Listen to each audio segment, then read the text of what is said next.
Welcome to the Oral History Podcast, which features stories from the oral history website voicesofoklahoma.com, where Oklahomans have given generously of their time to tell their life story for present-day listeners and for the generations to come.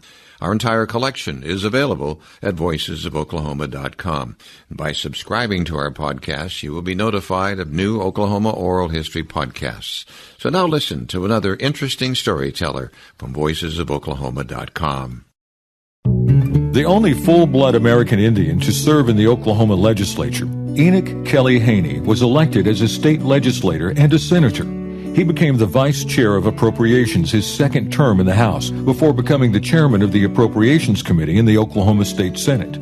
After over 20 years in the state legislature from 1980 to 2002, Kelly became the principal chief of the Seminole Nation of Oklahoma in 2005 and served a 4-year term. Kelly Haney is an internationally recognized artist who has exhibited throughout the United States, England, Austria, and Asia, and has received the title of Master Artist of the 5 Civilized Tribes. In addition to decades of success as a painter, Kelly became the creator of the 22-foot bronze sculpture, The Guardian, that was chosen to top the Oklahoma State Capitol Dome. He was also commissioned to create the Chickasaw Warrior at the Chickasaw Nation headquarters in Ada, Oklahoma. This comes from an artist who was never formally trained in sculpting and started at age 6 by using the red clay from his front yard.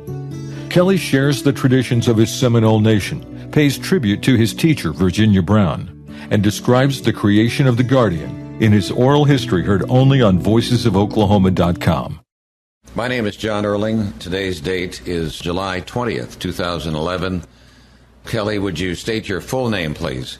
My name is Enoch Kelly Haney. Your names, were you named after family members? No, Enoch is a biblical name. My parents, grandparents were ministers, and I come from a family of ministers, and so I guess Enoch was the name they chose. Kelly is actually a nickname. When all the men came back from World War II, I used to play soldiers, and one of my uncles started calling me Combat Kelly from a comic book at that time. So the name stuck, and years later when I was getting ready to run for the legislature, nobody knew me by my given name, so I had to legally change to Enoch Kelly Haney. Okay. Your date of birth and your present age? Born on November 12, 1940. I'm 70 years old. Where are we recording this interview? At my home near Norman. Where were you born? I was born at home, Seminole County. At home? Right, about half a mile west of Seminole, Oklahoma. That was the norm, I guess, to be born? It was. At the time, that was the norm. Your mother's name and her maiden name? Hetty Louise Harjo Haney. Where was she born? She was born in Seminole County as well. And so she grew up there? Right. Both my parents did. And her heritage?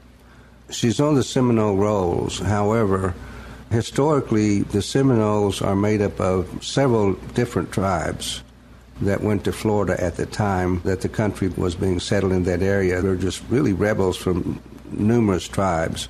And this first Seminole War in about 1814, thereabouts, I think for the convenience of the government, they just called every Indian living in Florida Seminoles, and that's how we got the name Seminoles. That's only to say that we're actually from a tribe called the Miccosukes.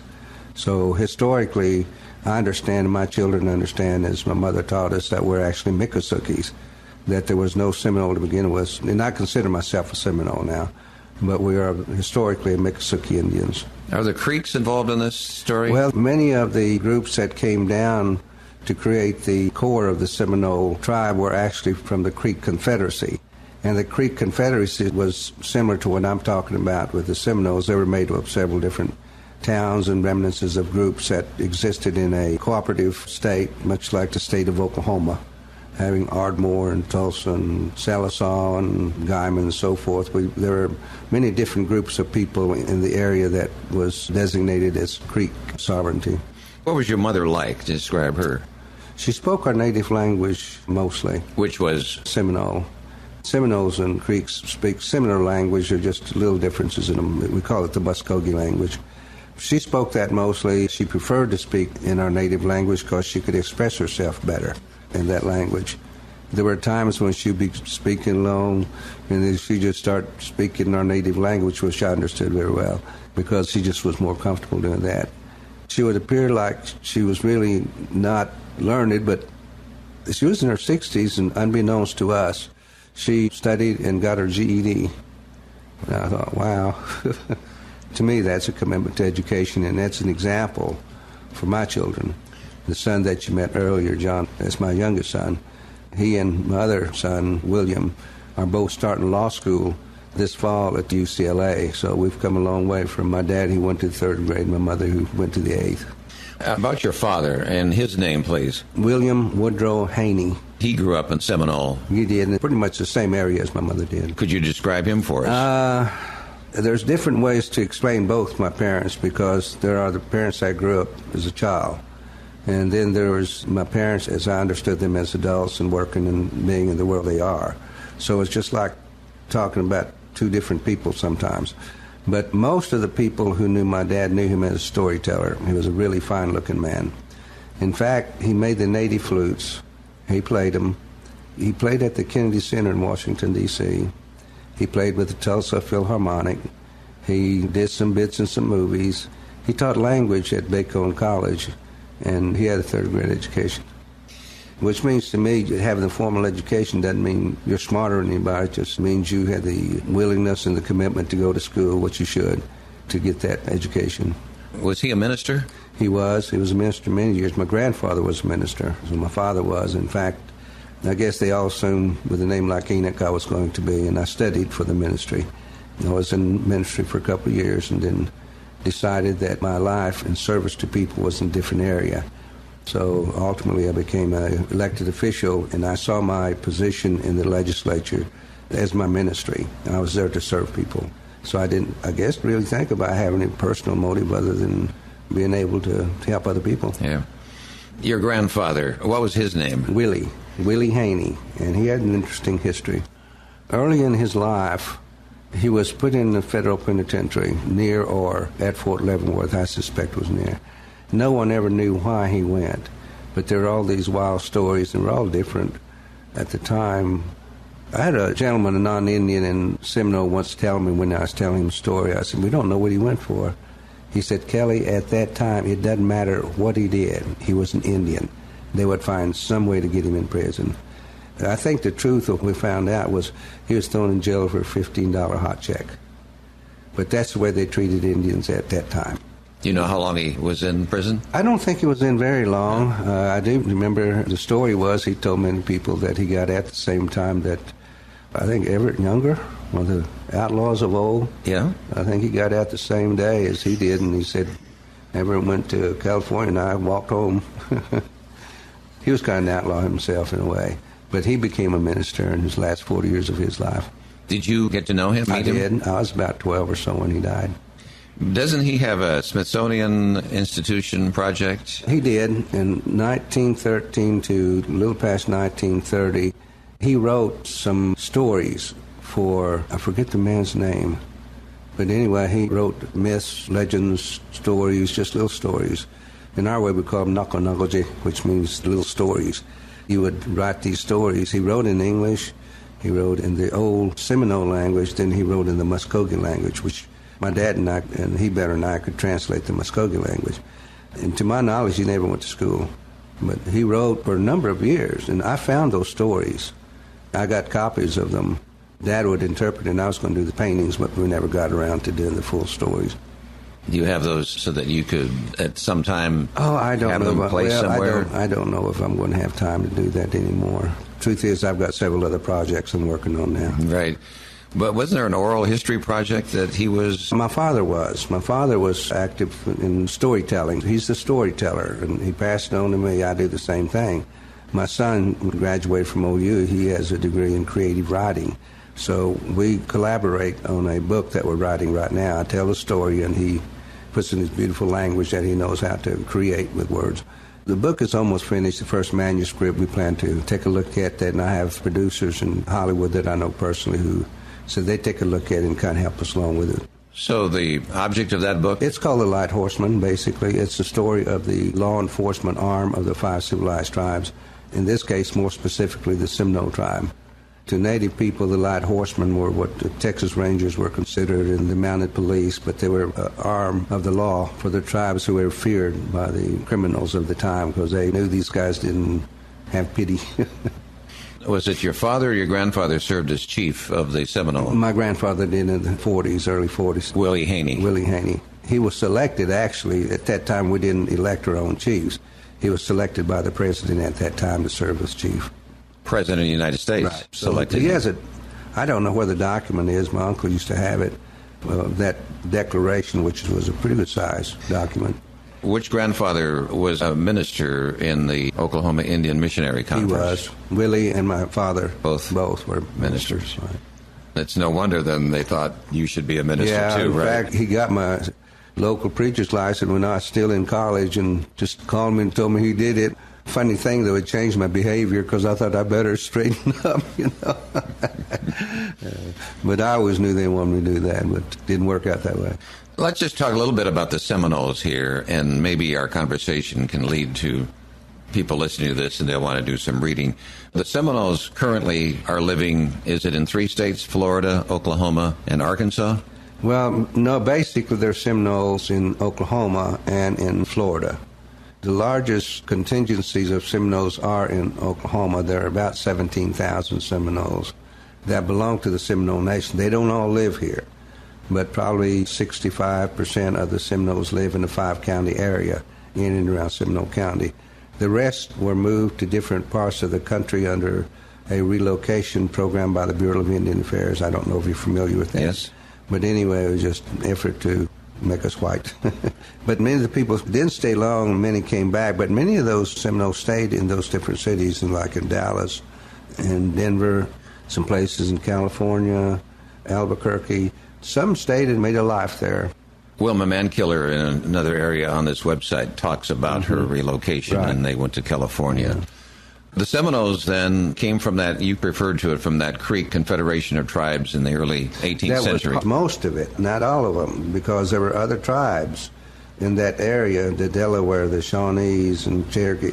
It was just kind of the rebels of that whole area did not want to conform to the European concepts of life that went to Florida. At one time, I counted 30 or 31 different groups that were in Florida at the time we, quote, became Seminoles. What does Seminole mean? I don't know. There's different descriptions of what it's supposed to mean, but I really don't know. In my research, it said Seminoles means runaways. Well, I've heard that, and I've heard some other things. Okay. I can't speak to that accuracy. In the Seminoles, then, the main religious event would be the Green Corn Dance? That is one of them. They would call them stomp dances, what they normally call them for short. Today, we still have those about 4 times a year. They're not set at a specific time. Whenever the medicine man decides it's time to have a dance, then he'll send out 7 days ahead. They used to do it with sticks. I don't know how they do it today. Probably iPhones.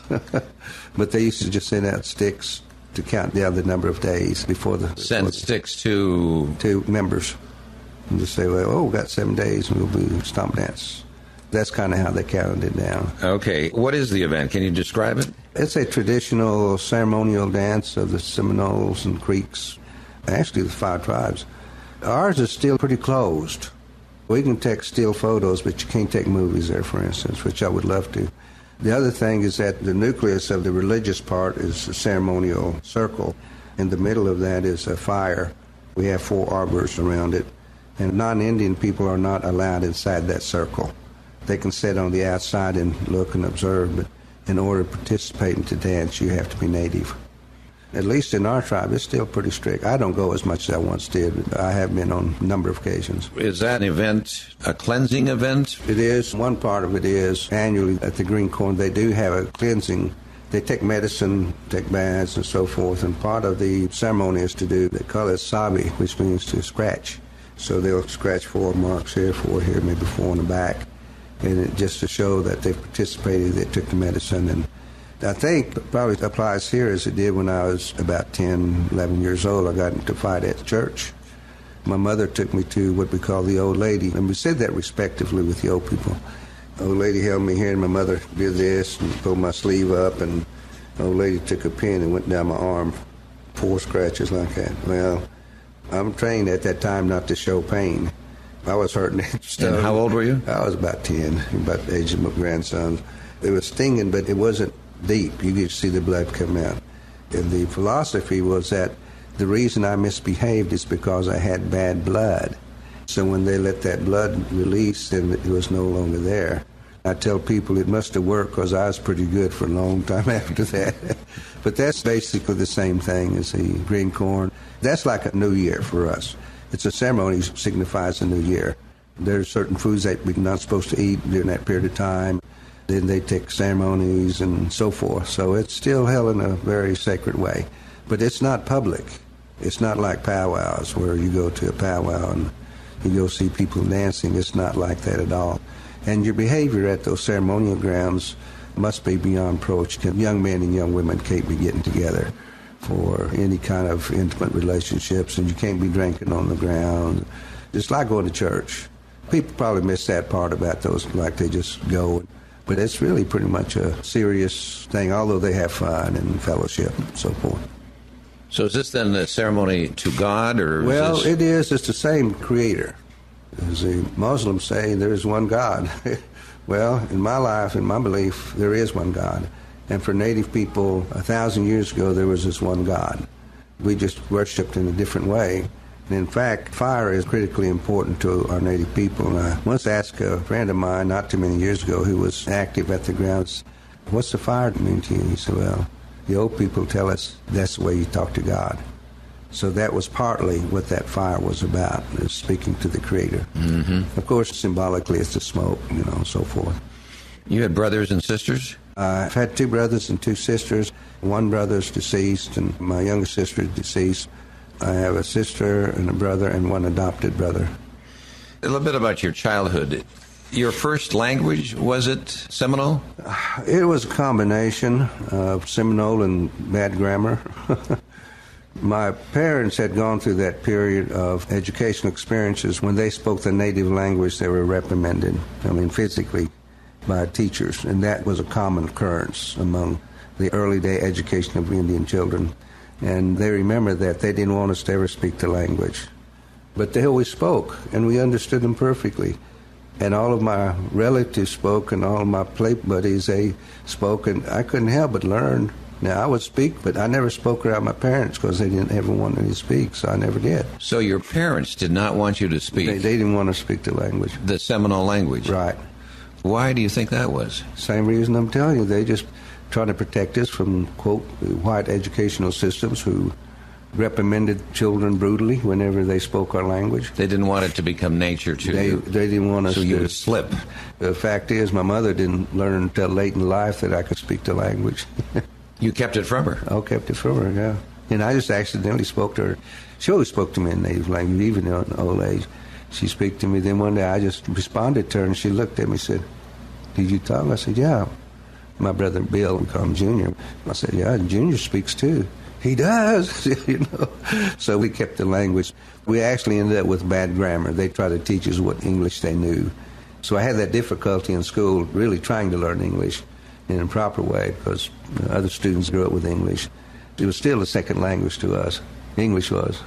When your parents talked to you in Seminole, you had to respond in English. I did, and keep it from them. Right. And it really was their way of protecting you. Right. They didn't want you to be disciplined in school. And we were respectful of their wishes. Let me tell you, in the 70s, I was on the council for the Seminoles and was a band chief and some other things associated. Whenever someone would come down from Washington to explain a grant or a new program, people would stand up and say, "Punya digas Kelly," which means to interpret for us. I kind of struggled a little bit, but I usually got through enough to understand what was going on. Your first school, where did you go to school? Prairie Valley, which was 3 miles west of Seminole. It was a small rural school. It's been consolidated since about 1965. Was that what we would call a one-room schoolhouse, or was it a bigger? No, it was a pretty good-sized school, yeah. The first house you remember? We had a pretty nice home. Actually, my grandfather had the benefit of having property that had oil on it. So he got oil leases. My mother tells me that he used to take care of several families at one time who were poor. It was during the Depression times that he would take care of several families. As long as they worked. The deal was, as long as y'all work, you get to stay here, and I'll give you a place to live and feed you, and that's what he did. But I don't know if oil just played out or whatever, but income started coming in at one point in time. It's probably shortly before my mother married my dad. He had some funds left, and when he died, they divided among the children. And my mother did probably the wisest thing of the children. She went and bought some property and bought a pretty nice home. So I grew up in a really nice home. It wasn't big, it wasn't brick or anything like that. It still had a wood stove, and you still had to pull water from the well and all that, you know. I mean, that's what it was in Oklahoma. That wasn't the Indian way. That was the way of early Oklahoma. For you, this would have been in the early 40s. Right. And again, it was probably one of the nicer homes in the community that I grew up in. I guess later, though, after the war, my dad came back and tried farming, and we just couldn't make that go, so we moved in town, and that's when we got poor. Your father served in the military? Right, in World War II. In World War II. Right. There were only maybe 2 or 3 men that I can recall in our community who did not go, but mostly for conditions which would have restricted them from being in. In fact, my dad had restriction from being in, but he kept going and harassing until he got in.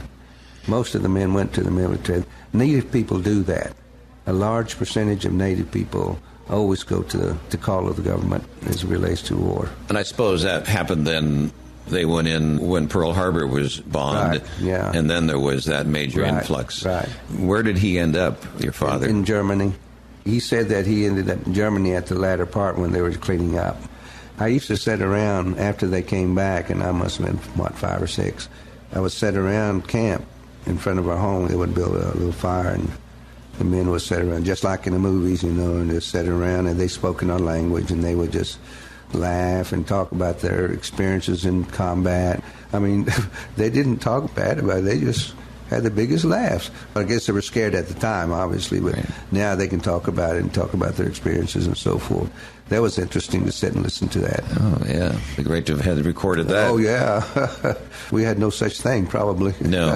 They were, of course, so proud to serve their country. Oh, they always are. Yeah. Yeah. Some of your artwork reflects that spirit that we're talking about. Yeah. We're raised that way. We were raised that way as a child. Let me go back just a little bit here, but when I first ran for the legislature in 1980, I went to this farmer's house and I knocked on his door. He came and had overalls on. I said, Mr. Burgess, I don't know if you remember me, but I'm Kelly Haney and I'm running for the legislature and I'd like to have your vote. He looked at me and called his wife and said, hey, Mama, come here. He said, young man out here wants his vote for him for the legislature. It's that young man used to steal a watermelon.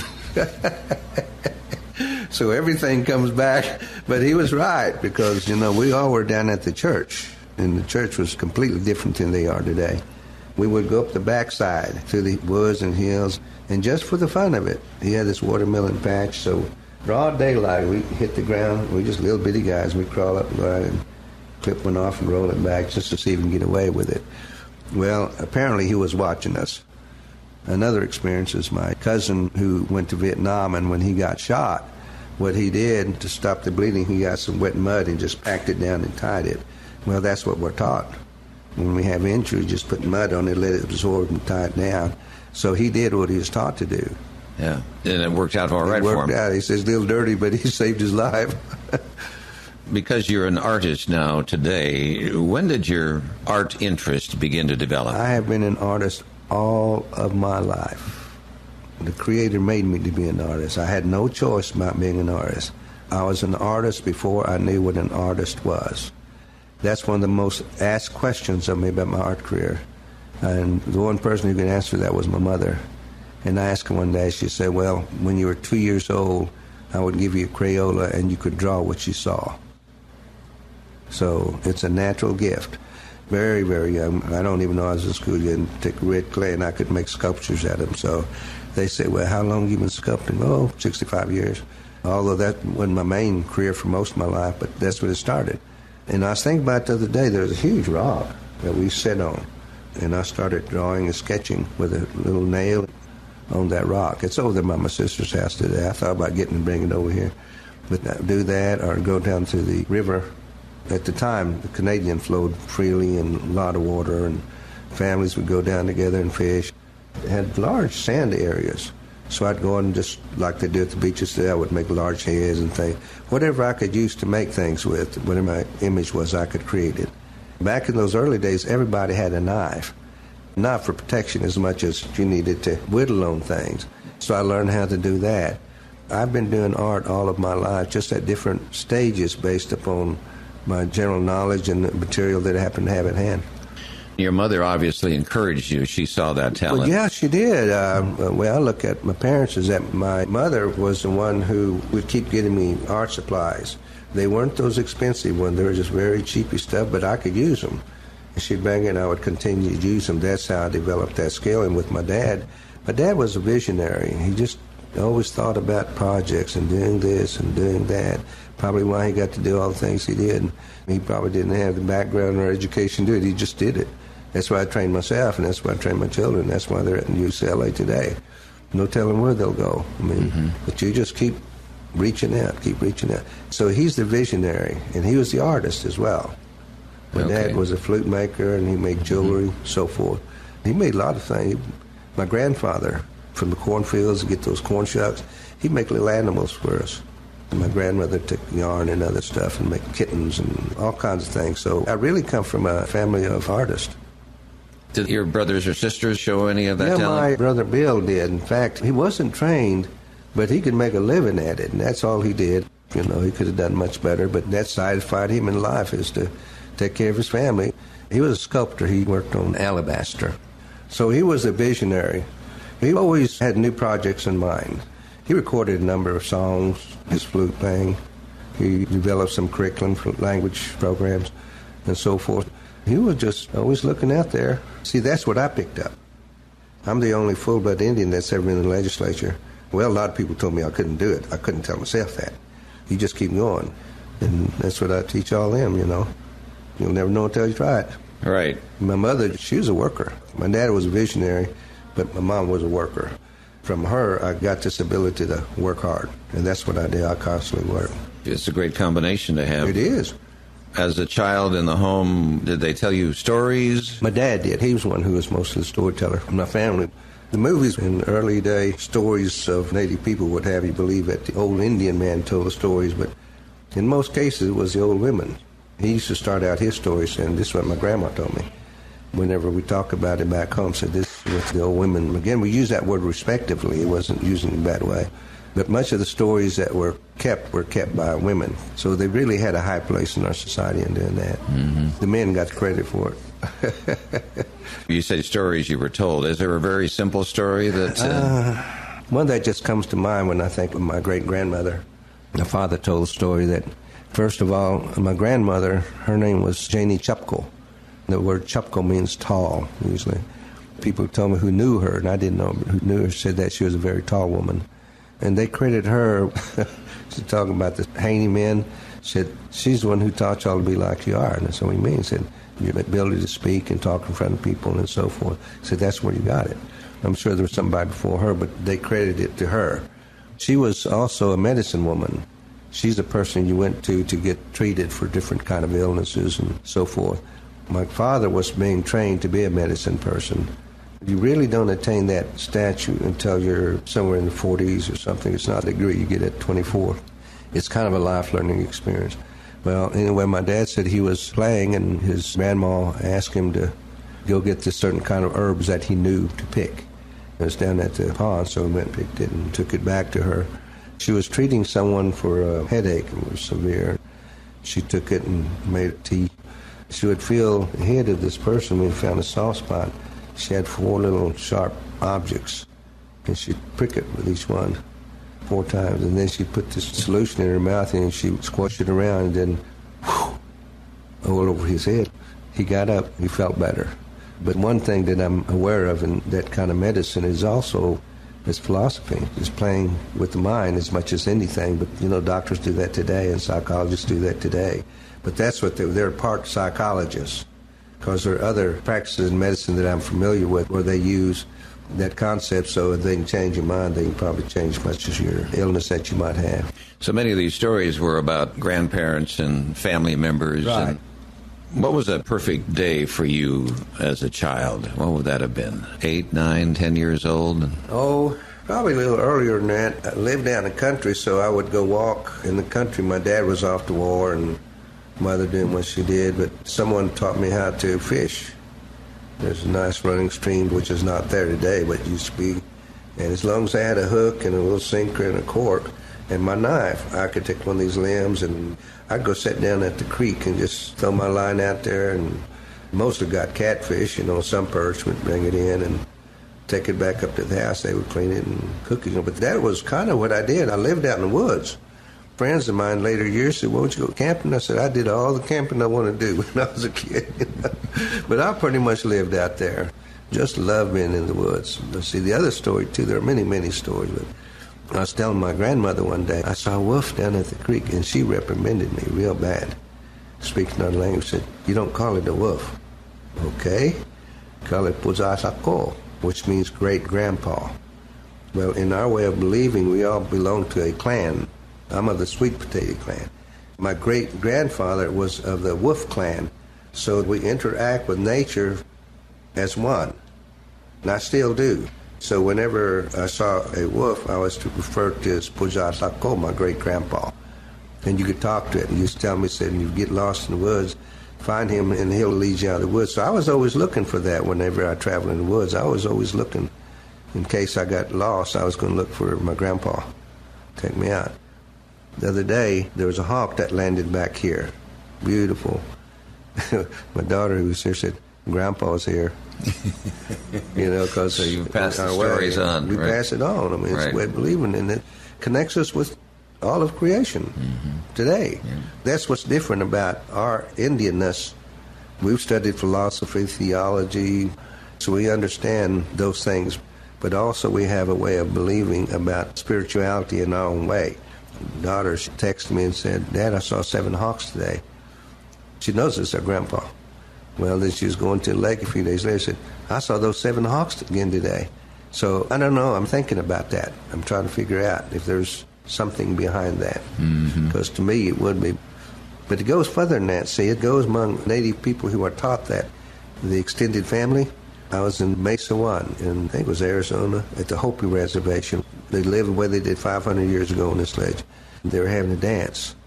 There's several old men sitting up there. So I sat down with them, and I don't smoke generally. I used to.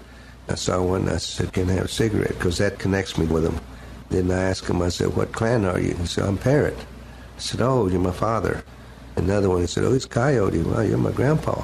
And so forth. So within 15 minutes, I was sitting in a group of people that I was related to. Never seen in my life. They understood, I understood how that relation worked. It's too bad that we're losing much of that way of life, but just the way life evolves. Explain this clan. How did that develop, and why are you of one clan and you're not of another? I don't know the origin. It probably goes back hundreds of years, so that whenever you're a member of a clan, you follow your mother's side. My mother is Sweet Potato. She's also a Beaver, so it's kind of a mixed clan. I can be one or the other.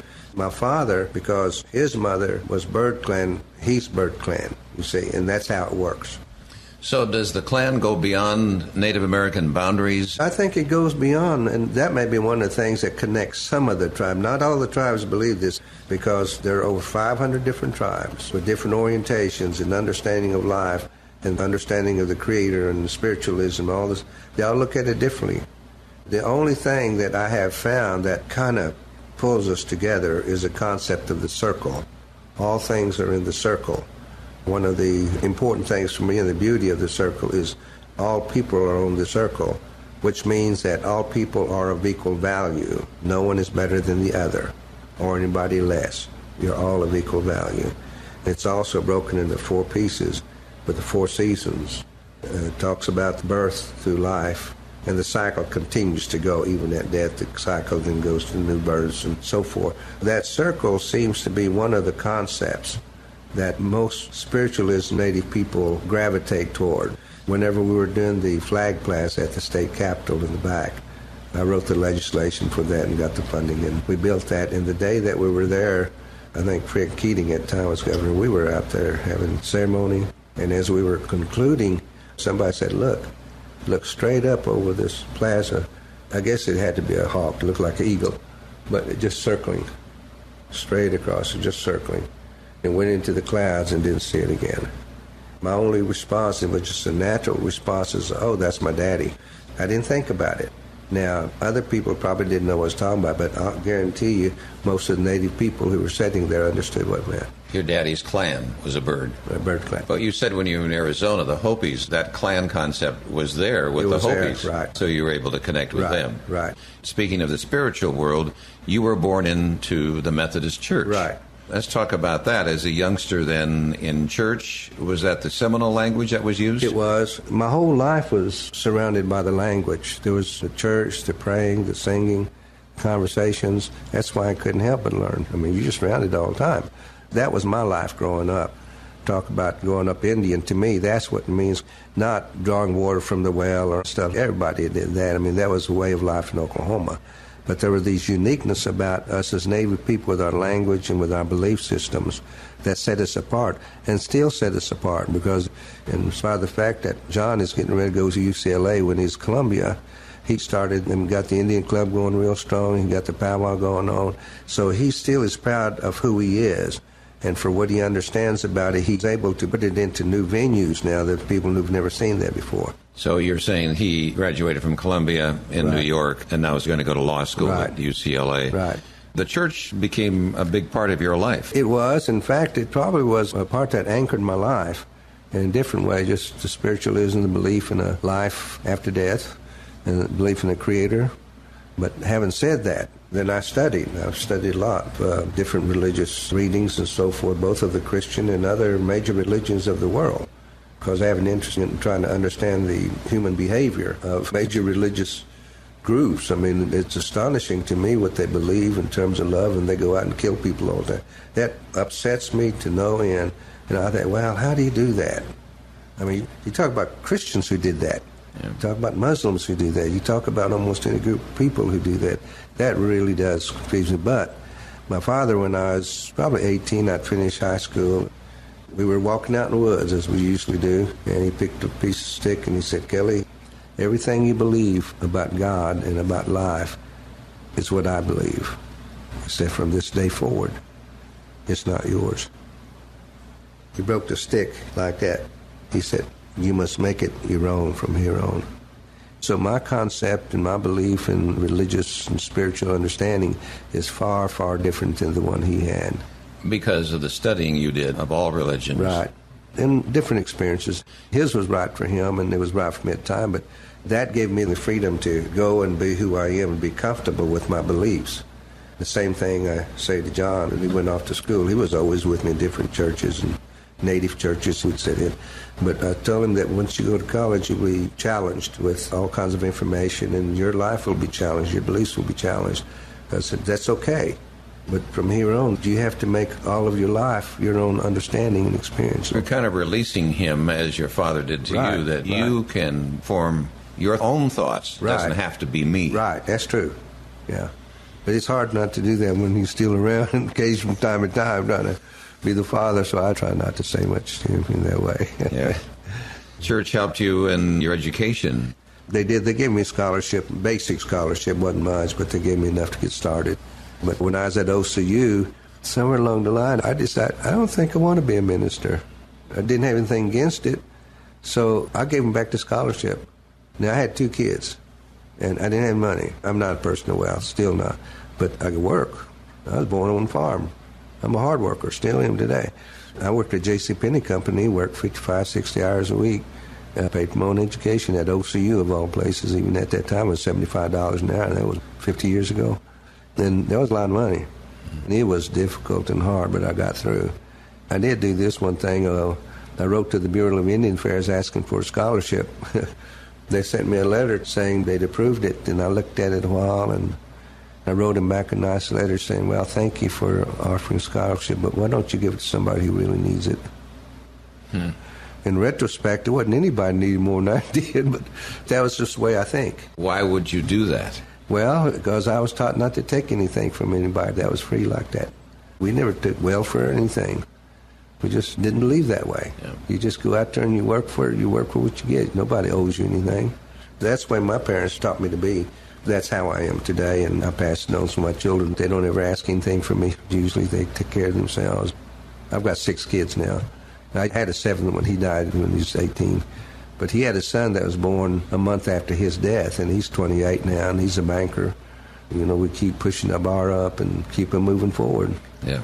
Let me go back just a little bit. One of the things about the Methodist Church that helped me, I thought about that one day when I was sitting in the legislature, and I chaired the Appropriations Committee, which is the most powerful committee in government. So I'm sitting there thinking, how did I learn to do this? Well, it just dawned on me, I learned to do this in church. Because we had all these youth programs in Indian Missionary Conference. I just assumed leadership when I was 15, a lot of groups, and they would call me to different churches to organize our youth groups and so forth. So I was at a very early age going around helping organize. And one of the things we taught was Robert's Rules of Order, among other things. I taught them how to conduct meetings. So when I became a legislator, that was just there. I didn't go to formal school for that. It was just there. Picked it up. So the church helped me get there. And it's helped me connect across the world. I was on the board of directors, board of trustees for OCE for 10 years. So I was actively involved in Methodist Church in that way. I believe in the good things they do. And I've gone to other countries on their behalf, to students and so forth. On behalf of the Methodist Church? OCU particularly. Oklahoma City University. Right. What high school did you graduate? Prairie Valley High School. Went to school in Shawnee for quite a while. Whenever we left the farm, we didn't have anywhere near the luxury we had when I was growing up in Seminole. In fact, at one point in our life, we lived in one room, and there were 6 or 7 of us. We just slept on the floor. What age would you have been then? Oh, probably 7, 8, something like that. But, I never felt bad about that. I always knew that my folks were doing the best they could and that they loved us. And that was it. That's all I needed. I always looked around and I thought other Indian kids, they were living similar situations, so it wasn't unusual for us to live that way. Well, why did they move? Well, just didn't have any money. From Seminole? Yeah. Once we got there, all the financial resources had disappeared. So they worked, both my parents worked, but they weren't making much. They just did the best they could. Let's bring you to junior high, to high school. Well, I went to Prairie Valley through the 3rd grade, then I went to Shawnee for the rest of my years through the 10th grade. The Shawnee Public School is where I first was introduced to art classes. I didn't know they had such things. In 5th grade, I remember the teacher's name. In fact, I remember the art class. And I remember Gainsborough paintings, Blue Boy, yeah, Whistler's Mother, Mona Lisa, Drawbridge. 2 weeks ago, John and I were in the Louvre, and we saw the Mona Lisa. I've seen it for the 3rd time. I have seen the originals of every one of those prints somewhere in the world. Isn't that something? Yeah. Then in junior high, I took art class with a friend. He became a friend of mine, he's still living. Then went to high school and took what was called trade art. I took it in the afternoons, I think like 3 hours. Then my parents decided to move back to Seminole, and I didn't want to go because I wanted to play basketball and I wanted to take art. So I got a one-room apartment when I was 15 in Shawnee and had everything I needed except the bathroom, which was at the far end of the hall, and one refrigerator in the middle of the hall. I did that for a semester. So off and on, since 15, I've been kind of on my own. Parents were always there if I needed them. Then I went back to Seminole, I think, for the last year and a half or something like that in high school and finished at this little school. What year did you graduate? 59. From Prairie Valley High School? Right. Actually, I went an extra semester. And the reason was that when I was in junior high in Shawnee, I got mad at the English teacher. Now, I did real well in school, but I got mad and I'm not going to school anymore, at least the English class, so I just quit. Well, I didn't know until I was getting ready to graduate, and the superintendent, he called me Enoch and said, "Enoch, you don't have a grade in English. Can you explain it?" And I kind of laughed. I said, "Well, yeah, I guess I'm going to have to try to explain it to my dad now." I said, "I quit going to school." I said, "She used a derogatory term with me, and I didn't like it, so I just quit." I'd heard so much when I was growing up about things like that, and it still sticks with me, and hopefully it's getting better. It's a lot better than it used to be. But I had to put up with a lot of that crap. She called you a name. She called me a name. And referring to your Indianness, right, I suppose. Yeah. So I don't need this, so I quit. Now, I was making good grades in there because I picked up pretty good. And nobody came around to ask you why or what happened or anything? No, they didn't know what could. I just stopped going to their class. But you stayed in school. I stayed in school. I got the rest of it. Just didn't like her. You didn't like her. Now, right. But the following year, my 10th grade year, there was a teacher there. I give her a lot of credit for my success. It's an artist. Her name was Virginia Brown. And she knew I read all my books for Give Book Reports. And if I was giving oral reports, I'm from an oral family, told stories. I could tell stories and I can make it funny, you know. But then if she asked me to write it, I'm still having trouble saying. She said, Enoch, I know you're reading your books. I want you to do me 3 drawings for every book you read. One of them was Eyes of March, which meant I had to go to the library and study the clothing, regalia, architecture. I even did some work on the topography. I went through 3 or 4 books getting all this together for my drawing. Well, that's the same system I use today when I do art.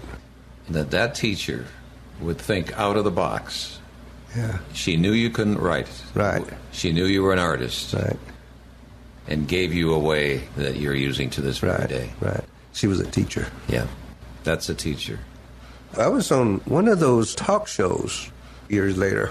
I had my artwork on one of those morning programs where the news and they're showing the Indian art, and there I was with my paintings and so forth, and she saw it. I think she was in the state of Virginia at the time, but she managed to find me and call me and congratulate me. Wow. That's great. You went on to college then from Prairie Valley High School. I did. I didn't want to stay around Seminole because I graduated a semester later. I took up typing while I was doing that anyway. Then I didn't want to stay around home till fall because so many of my relatives and friends, they would start drinking and just fall into a lifestyle that doesn't get you ahead. And I decided somewhere along the line I want to make something of myself. So I went to the National Guard and told them if they can get me back fall time to go to school, I'd join up. Next morning, someone showed up at my door and answered, and he had my duffel bag. So you ready to go? I said, yeah. Went and told my mother and father, who were still asleep. I told them I'm going to camp and left. They had no idea where I went. Weeks. Where did you go? Fort Leonard Wood, Missouri. I was there and did my 6 months training with the National Guard, so I got back in time to go to Bacone College. What year would that have been? 1960. In fact, when I went to school, I think I had 2 shirts and 2 pants, and I borrowed one of those from my brother. So then you were in the National Guard for 6 years. 6 years. Yeah. Summer camp, I suppose. Right, and all that, yeah. And eventually I became assistant to the chaplain at the administration officer on 24th Street. But then, during that period of time, you did go to college. Well, I did. In the fall of 60, I think, I went to Bacone and then graduated 2 years later. Bacone in Muskogee. Right. It was a 2-year college at the time. Then in 1962, I had a special Rockefeller Foundation scholarship. There were 19 artists selected across the country to go to Arizona at the University of Arizona in Tucson to take some special art training. It was the best art school I'd ever been to in my life, even today. And everything was taken care of. We were just kids. Everything's taken care of. They took me on my second airplane flight and paid for everything. So I had a whole summer just of learning, and they took care of all my expenses. They opened my eyes to so many different mediums of art and other things. I appreciate all kinds of art because of that experience.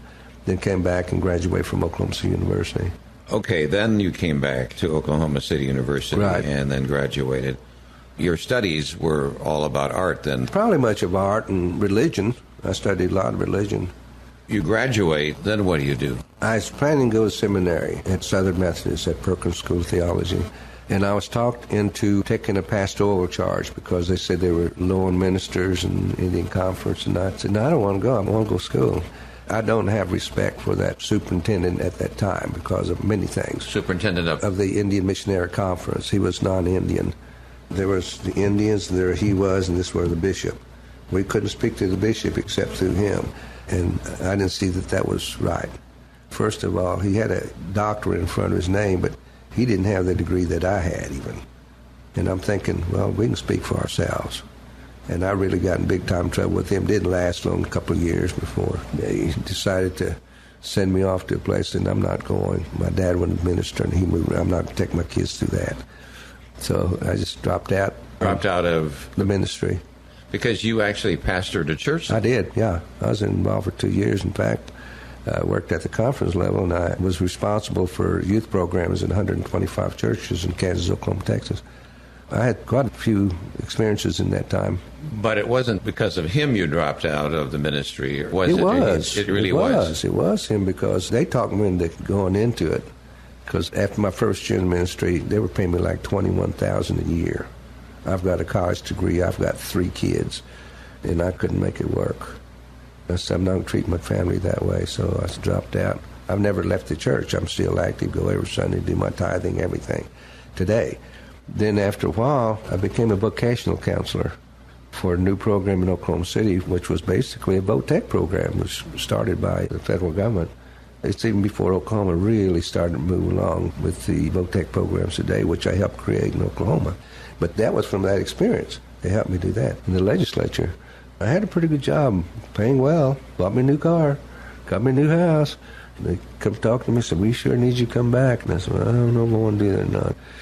If y'all would leave me just doing this and leave my family here and pay me a decent salary and pay my expenses, it was still a pretty big cut. But I was still committed to the church, and so I went back. After that, during annual conferences, when they give appointments to the ministers go to church, I told them I wasn't going to move from Oklahoma City. I just wasn't going to do that anymore. I found out that superintendent had planned for me to be shipped off to some place way up there, and somebody from the Oklahoma conference called me and said, Kelly, you know what's going on? I said, no. So they're getting ready to ship you off. I said, I don't think so. I didn't want to work there no more. It's like I tell my kids, you've got to do what you like in life. I didn't like it anymore. I loved the job. I didn't like the way I was being treated. At that time, I started looking around for a job, and I found another job. So 3 weeks later, when they said, Kelly, we're going to send you, so I said, you're not sending me anywhere. I'm quitting. And my dad quit at the same time, and there was another minister who quit at the same time because of that. My dad stopped at that point. Being a minister. Yeah, it just pretty much stopped going to church. He was really upset with them. The way they were treating you. Yeah, because he trained me all this time, and they talked me and come back. I mean, I should have went to seminary if I was going to be. But this one person had done that to other Indians who had gone off and got their training in seminary and come back. He would find ways to boot him out as quickly as we kept coming back. We could never come back in a group to contest him. I mean, he destroyed the nucleus of what could have been a pretty decent Indian missionary conference today because he just was prejudiced. He was prejudiced. Indians. He was prejudiced. I don't know what kept him in or why he did what he did, as long as he had control over those people. But he couldn't control people like me, you know. We haven't talked about you getting married. Who did you marry, and when did you get married? Got married, I think, November 1962 to Mary Heel was her maiden name. I got married while I was in school at OCU. She was a brilliant woman. She worked at the library at the Capitol. At that time, when I came to Oklahoma City, I didn't have any money at all. But I'm a worker, and I went to the office, and I don't know how many weeks I went without a job. I mean, I was looking for anything. I'd go 3 days without food when I was going to school at OCU. I really lost weight. So every 2 or 3 days, I'd go visit my aunt who lived near downtown. I'd go, and she'd cook an old traditional meal of fried potatoes and biscuits and salt pork and all that stuff that's bad for us, you know. But it was really good and kept me filled up, and she'd give me some, I'd take it back. I kind of lived through that while I was going to school at OCU, but never giving up. I mean, it was hard, but it never occurred to me to give up. I mean, no matter how hard it got, it just never occurred to me because I just knew I had to get to the end of that road in order to achieve the other goals that I saw for myself in my life. So I just kept it going. You served the Seminole Nation in various capacities. There's one step missing here. I think it was in 1969. I was working on the campus of OU. OU? Yeah, there was a program, the Oklahomas for Indian Opportunities. It was located there on the university. Oklahoma University. Yeah, and so I was there, and I was doing the same thing. I was working with young people throughout the state of Oklahoma, doing career day programs all over the state, finding a college who would let us do it there and go talk to different high schools. We just bring all the resources and bring kids in, had food. I only ran into one place that refused to bring their children, but also knew that I was afraid to go into that town. I know what prejudice looks like. I've seen it in the face, and I know what it is. It could be just a silent prejudice. I know it. I've seen it, you know, and I just don't like it. But anyway, that school disappointed me. But the other schools and the people throughout the state were just wonderful. And colleges, universities that let us on their campuses to do these programs, I just was really grateful. Anyway, that's what I did, and I was making pretty good. Back to a standard of living that was decent. Well, I gave them a 2-week notice, and I started looking for a job, and this Friday, about 4:30, my last day, and I'm thinking, okay, what do? I got kids, got a new home. Your last day at this job here. At OU? OU, yeah. About 4:30, this person called me, said, Mr. Haney, would you like to come work for us? I said, yeah. And I said, what you got open? He said, I've only got 2 places with decent salary. I asked him, well, which one pays the most? He said, counselor. I'll take that one. Counselor. I had training as minister and all that. Who was calling? It was the Oklahoma Opportunities Industrialization Center. It's still going, but it's a small program, but that was where I went to get my training. Then in later years when I went somewhere else, the director of that program called me to come see him. I went and seen him. He said, we're looking for minority people to train as economic developers. I said, well, what the heck is an economic developer? He said, well, just help develop businesses for underprivileged people and underemployed and so forth and so on. And they pay a good stipend, which is not taxable, and would take care of all your expenses. I went to Philadelphia to a management program there, which was taught by instructors from Temple University and Horton School of Business. The most difficult school I'd ever been in, ever. And what I found out is I love business. People used to say, how did an artist become head of the Appropriations Committee? Well, I happen to know finance from there. So that's where I went. I got that experience and got that know-how. And we opened an office in Oklahoma City. I directed that for a while. That's how I got my start in business. I'm working on 2 major marketing programs right now. What's happening to your artwork this time period you're talking about? It's always been a subsidy for me. So you were selling some work? Yeah, I've been selling work since I was in the 3rd grade. All right. Literally. So while you were drawing salaries, you were able to also bring in extra income. Oh, yeah, work. But I loved art anyway, so it was just something I enjoyed doing. And 3rd grade, what did you sell? Just drawings. Little kids would like my drawings, so I'd say, for a quarter, I'll let you have it, I started selling early, but that's no different than when I was growing up on that farm I was telling you about when I was little. My dad, being a farmer, gave me 1 acre and taught me how to plant different kinds of things. I had a watermelon patch, but I would always go look through his watermelons, find the best one. I'd scratch my KH on it. At that time, we used to have baseball games that the community had, big baseball community. We had 2 mules in a wagon. That's how we traveled mostly when I was young. I was taught when I was 5 years old how to hitch it up. And I remember today how difficult it was for me to jump up there, put this thing on this huge mule. The harness over the mule's head. Yeah. So I did all that, and I'd hook it up and be ready to go. But then when we went to a ball game when I was very young, I'd take watermelons with me. And I stand on the back of the wagon and sell watermelons. So I've been an entrepreneur for a long time, just like being an artist. This thing was natural. So when I went to school, to me, that was about as natural as who I am. I wished I had more time in business, but I don't. I studied for business and came back and ran their office in Oklahoma City, and when I was about 30. Helped put together a bank in Oklahoma City. It lasted past the crash and eventually sold to one of the larger banks. So I've had all that experience, too. Then is that where we bring you to the Seminole Nation, and you were a tribal councilman? It is. It was at that time, one of my major studies in Philadelphia was planning. By profession, I'm a planner. And I planned out the rest of my life. When I was 29 years old, I planned out the rest of my life. 35, I was going to be in tribal government. 40, I was going to be in state government. Get myself 10 years, and I was going back to school and get a doctorate and come back and teach at a university. Then when I was 65 or so, I was going to just be an artist full time. Well, I missed some of it. 35, I became involved with the tribe. I became a councilman, became a chief of the Miccosukee Band. I was also a planner and manager for the tribe. But then when I left in the mid-70s, had a couple years as an artist. And then General Bob Morgan came to see me and asked me if I would be co-chair for George Nye's campaign for governor. I told him, well, I don't know George Nye, but I don't know anything bad about him.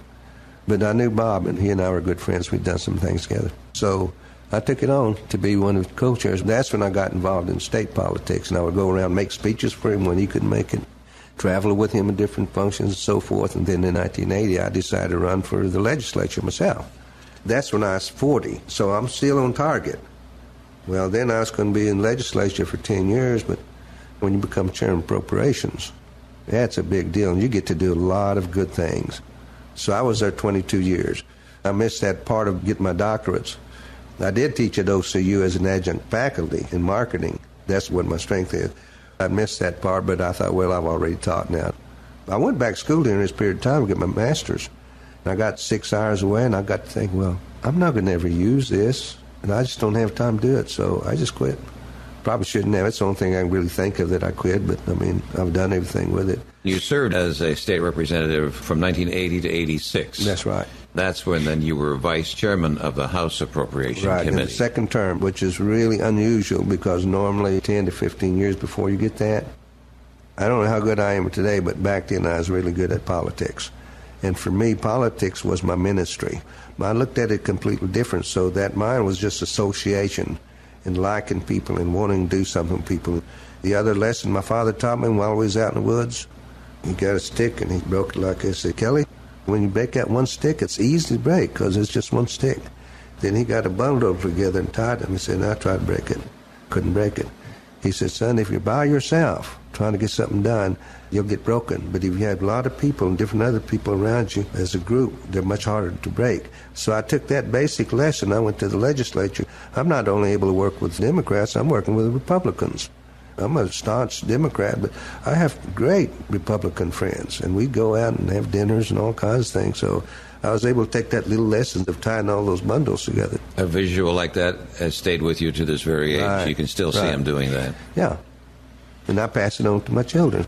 In 1980, tell us about your first campaign. And we bear in mind you were the first full-blood Native American to serve in either of the Oklahoma legislature. Right. Did you sense a prejudice against you as you were running? I've had prejudice against me all my life. You know, we always think about the blacks with their prejudice, but we often forget that the Native Americans suffered prejudice. For the same reason, the color of our skin. The same reason. Let me backtrack just a little bit on that issue. On a weekend pass from Fort Leonard Wood, I go down to Raleigh, Missouri with some buddies, and I was refused a room because of the color of my skin. Went to another place uptown I was in.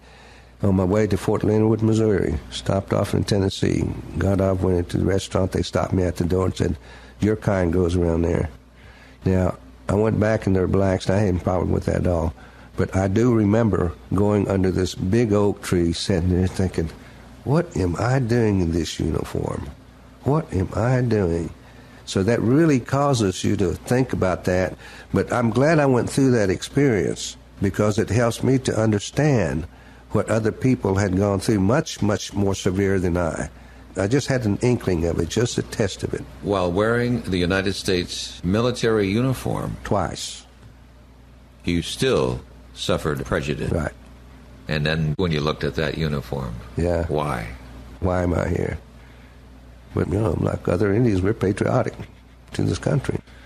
That's the kind of experience I had. I became who I am because of those experiences. But my understanding and how to make something good come from that was also important. I guess you had to feel that, didn't you, so that you could later on. So then when we come to this first campaign, was there prejudice then? Yeah, there's three reasons that I recall that they said I couldn't win. One, I have to remember that I was gone over 20 years when I came back to Seminole, and I was there less than 2 years when I decided to run. Nobody knew me. It's the first thing nobody knows you. That's why I love to meet people, and I did. I just went out and talked to everybody. I got up 6:30 every morning, came back 11:30 every night. My best friend Joe Cully would pick me up at 6:30 and he'd drive me around, and he knew a lot of people, which helped. Coming home, we saw 2 or 3 people in Pizza Hut pull over and campaign them, you know. And my mother, bless her heart, she was retired, but my cousin had a restaurant. He asked her to help him cleaning tables and stuff, which she did, but she carried around my little campaign cards. She helped people, you know, clean off tables and stuff. She said, I want you to vote for my son. And other people, I went to a farmer once. This man and woman went out there and see his garden and knowing a little bit about gardening. That's all we talked about. And I told them what I was doing. I said, this is what I like to do. 2 years later, I found out that those people got into their pickups right after I left, drove up and down the road, campaigning for me. So that first part of not knowing people, you bet you I can get around and know people. Not only that, I had these great pictures read in the newspaper. One with George Nye. He'd become governor 2 years. And he sent me this really nice photo, but I put it in the newspaper and said, I'm proud of you, Kelly. Everybody loved George Nye at that time. Well, I read that newspaper, and it's true. He wrote this thing, I'm proud of you. George Nye is proud of Kelly Haney. And I had this photo I had done with Carl Elbert in Washington, D.C. I had a little art show there he had for me there. Me and him in a picture, and had this little notation by him, said, Kelly Haney knows everybody. And Carl Elbert was just a god back home. So I have all these wonderful ads. I dealt with that issue of you don't know anybody. The second part of it was they said, well, you don't have any money. Well, I didn't know you're supposed to have money. I didn't even know I was supposed to get contributions. Really, I was naive about a lot of things. That's one thing. And I'd get contributions, and I'd look at it, and some I would take and send me. If wasn't sure who they were, I'd send it back. But then what they didn't gather was that I did have enough money. I had a pretty nice business. I had a mail order business that was nationwide, and I had some clients in Germany and other places in the world. So I had a pretty nice little income, and I basically paid for my own campaign the first time, which wasn't much at the time anyway. My uncle became chief of our nation, but he was a professional sign painter, so I had these great big old beautiful signs all over the place he'd done for me. That part of not having money, that was taken care of, but the third, I said, you can't win because you're an Indian. And the people who said that to me were just non-Indians, but they were Indians. Some of my tribal members, some of my relatives. You can't win, what you doing? You're Indian. I said, well, never know until you try. And I barely won that first race, just barely over 50%. Who did you defeat? Ron Shepard, who was an incumbent. There were three of us in the race. It wasn't for the third one being there. He'd have won the first time probably, but she broke it enough to give me more time to campaign. So I got that first one. But when I last ran there as a senator, I got 75% of the vote. At least they were convinced I could do the job for them. So that's when I started and how I started. But it leads me to say this, and I believe it then, I believe it now, and I pass this on to my children and to other children. It's not the color of the balloon that determines how high it goes, but what's inside. Absolutely. Yeah. That's about 6 years. We can't get into all of that, but any particular issue while in the House that you were dealing with? Yeah, one that's probably my pride and joy to the whole ordeal was I started writing legislation to increase activities for alternative education. I started funding it. The reason is because I fit every characteristic of a high school dropout. You fit every characteristic? Every characteristic. Color, everything. Yeah. Economics, language. I just fit all those kinds, and I knew what the kids were up to, except that I believe now, stronger than I did then, is that young people who have need for alternative education, they're not dumb. They learn differently. That's all. So we give them an opportunity to learn. Tulsa has one of the finest alternative education programs in the state. That's street school? Nation. Yeah. Wonderful program. Mm-hmm. And that's what we help to do. I did some things for the tribes, which were critically important for government. But as far as for Oklahoma, that was one. The other one, too, though, later, the Senate, was as chairman of appropriation. I set up most of the commerce offices around the world. Set the one up in Vietnam, the first state in the Union to do that. Went down to Texas and fired one down there because he wasn't doing the work. Came back, found another one, got him on board. He's still there, doing a good job. Set up one in China. I have been involved in that type of work for the legislature and for the state of Oklahoma, which I really enjoy doing. You were a senator then from 1986 to 2002. Right. Was that an easy campaign then to go from the House to the Senate? It was easier because I had already established myself, particularly with lobbyists who knew what I was capable of doing and capable of moving forward and knew how to run legislation and knew how to run government. They helped you with money raising. Well, at that point, I knew not to send it back, but also they weren't buying my vote. That's the other thing you got to be careful. But that was fairly easy. In the Senate, then, you've already alluded to, what was that again that you set up those offices? The commerce offices, like in China. How would that benefit us in Oklahoma? Well, what we do, we set up offices. I was giving an example. We had some in Singapore and other places.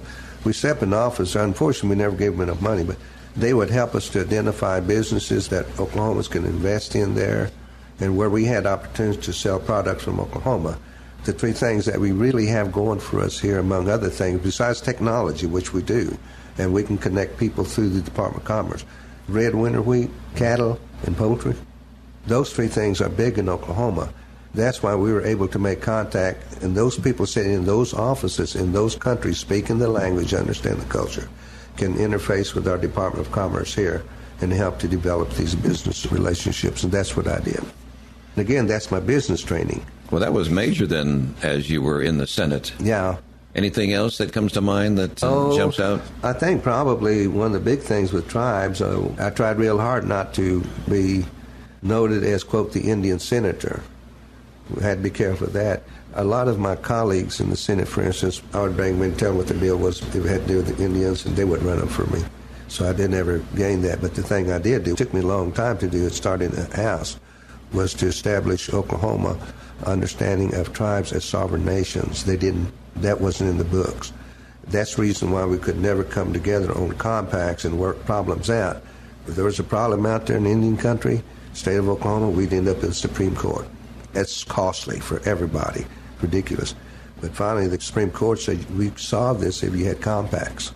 So I came back and wrote legislation, number one, to recognize tribal sovereignty, so that the state said, okay, you're a sovereign nation. Never before.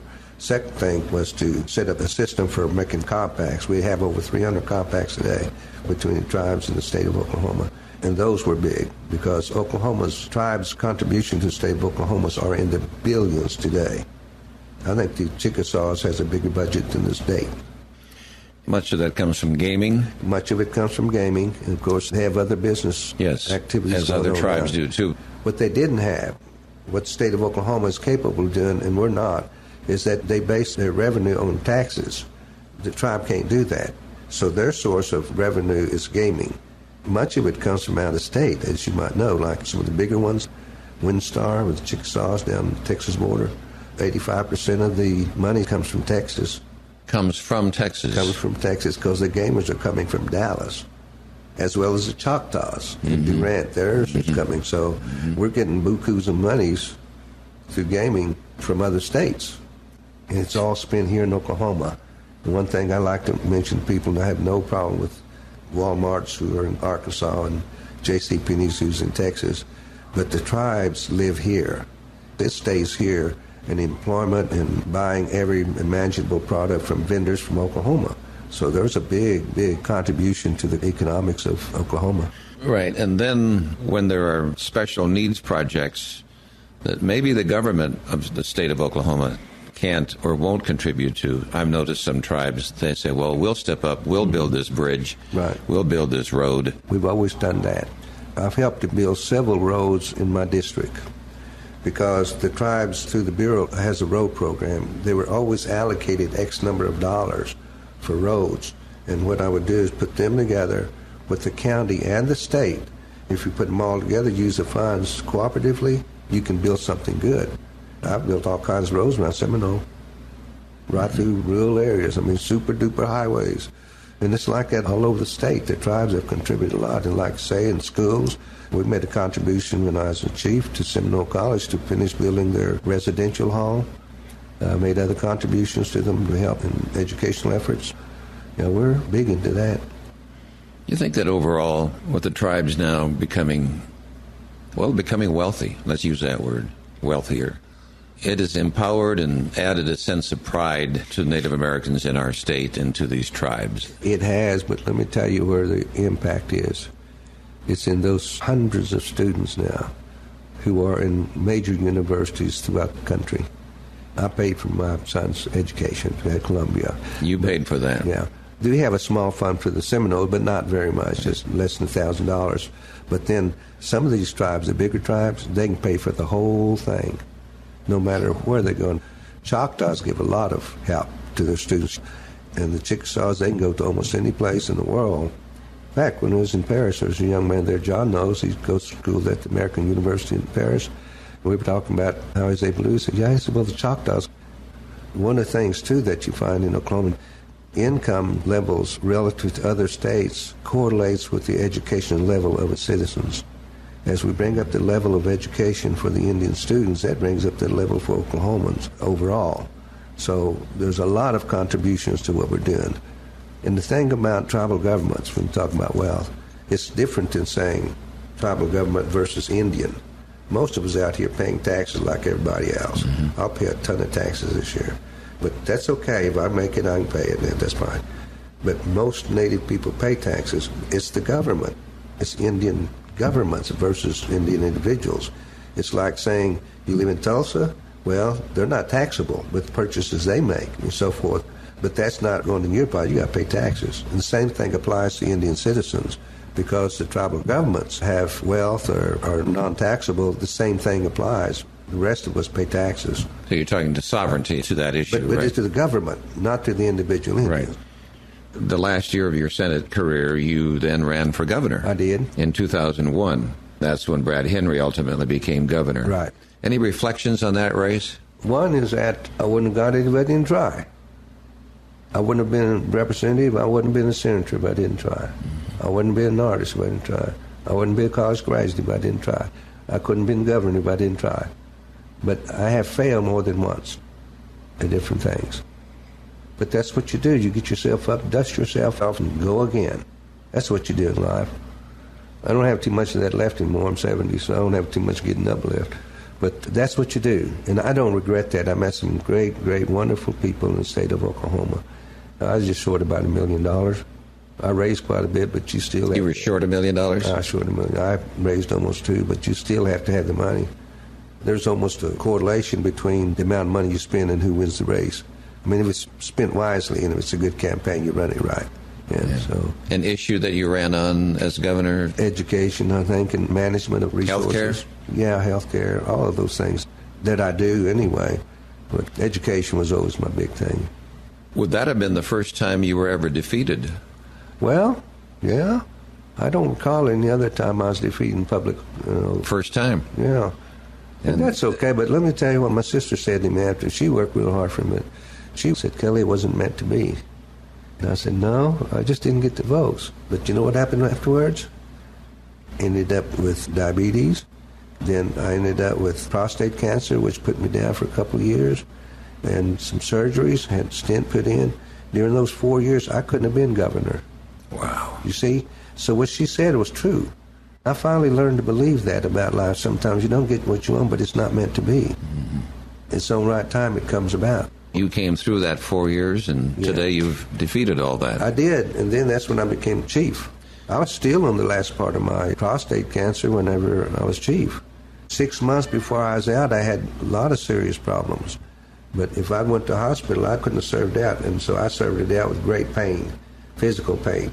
But then once I got through there, I had everything organized. I had 2 eye surgeries, had another stent put in, my diabetes to deal with, and I had a new knee put in. I had my knee worked on earlier, didn't work, so I had a new knee, so that's why I walk around with a little limp here.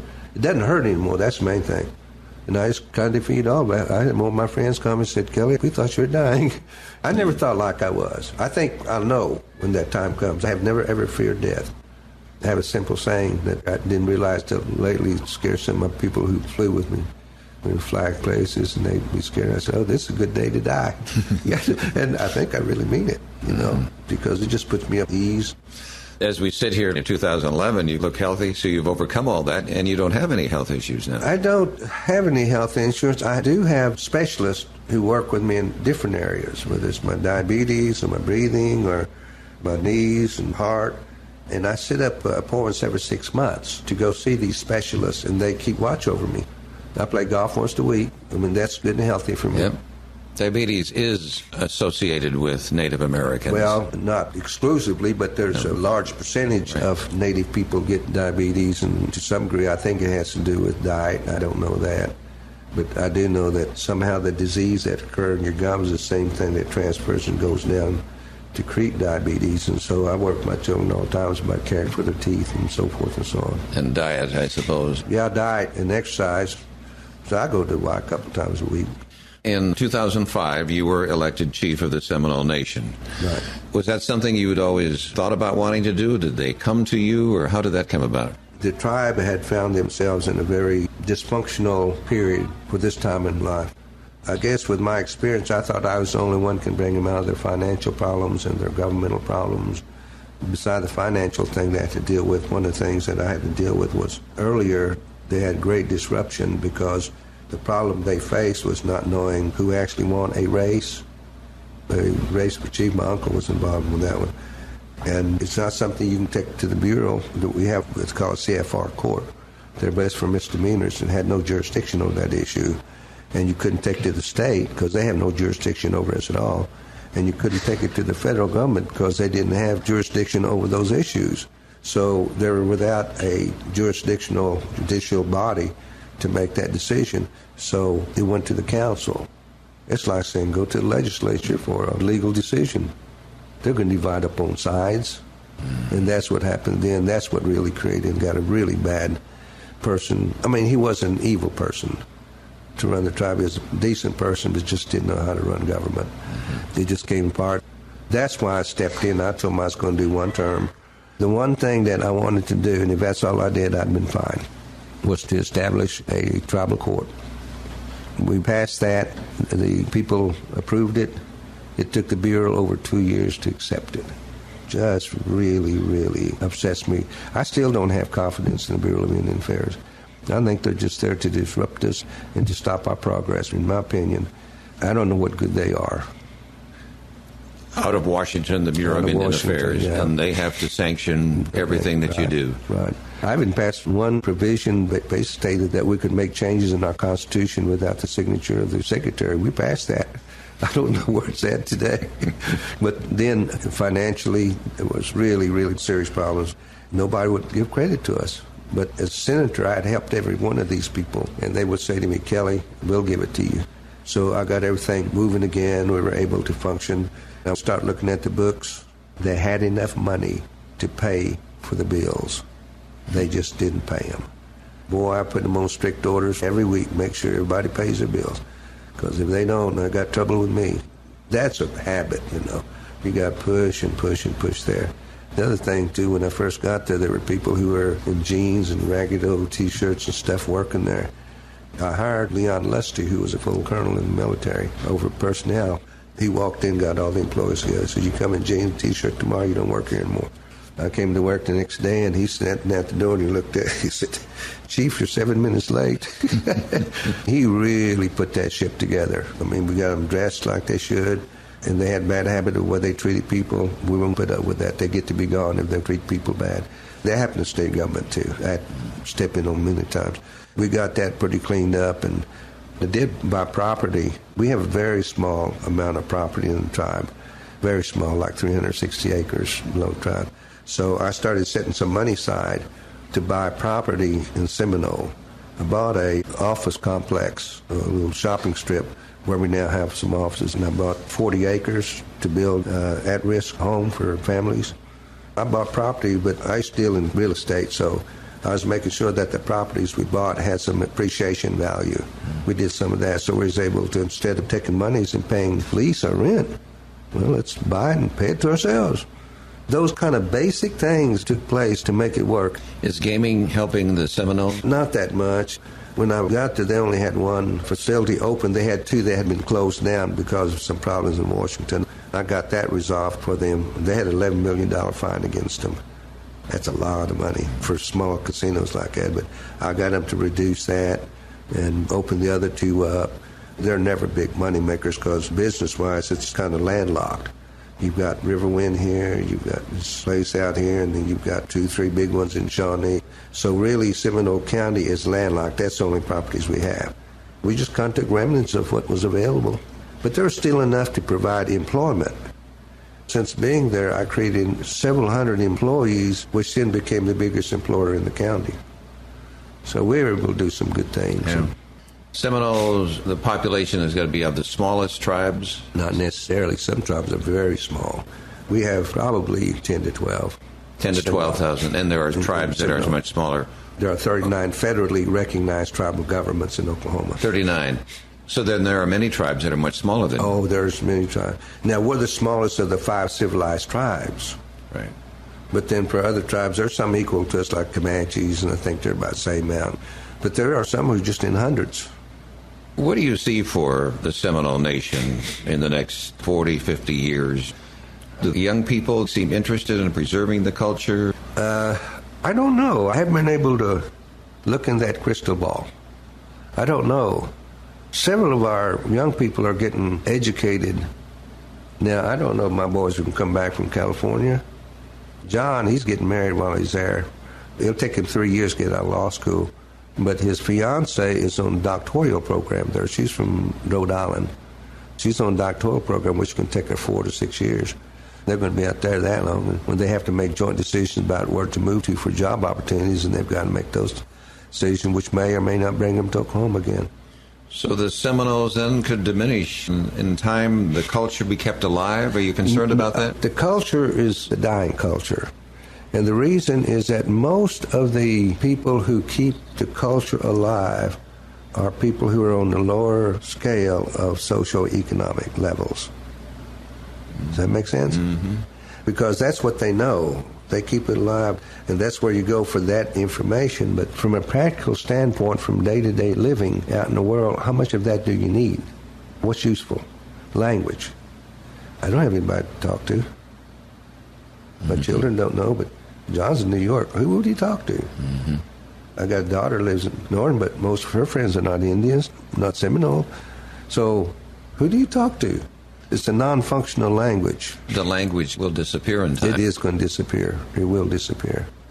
I think my generation may have been the last of the reasonably fluent speakers.